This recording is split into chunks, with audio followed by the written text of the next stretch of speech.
Earlier this week, OPEC announced it will be cutting its oil production by 2 million barrels per day. In response to the announcement, the Biden administration said that they have, quote, all options on the table.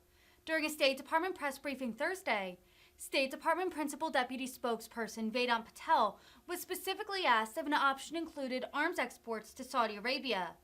Patel responded that OPEC's decision is, quote, a reminder of why it's so critical that the U.S. reduces its dependence and reliance on foreign sources of fossil fuel. OPEC, President Biden has said all options are on the table after the OPEC decision. Does this include arms exports to Saudi Arabia? Sorry, could you repeat that last part of your question?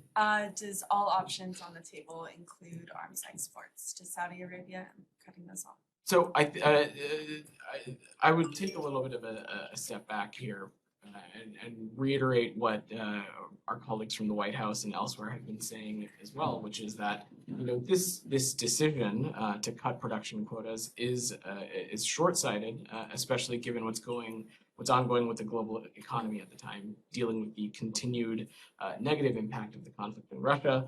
Obviously, if there's a price increase as a result of OPEC's decision, it will particularly hit low and middle income countries. And yesterday's announcement is a reminder of why it's so critical that the U.S. Reduces its dependence and reliance on foreign sources of fossil fuel. And with the Inflation Reduction Act, we are making a historic investment here at home to accelerate clean energy, the clean energy transition as well. Can you say any more about what options the U.S. is going to look at to respond to this decision?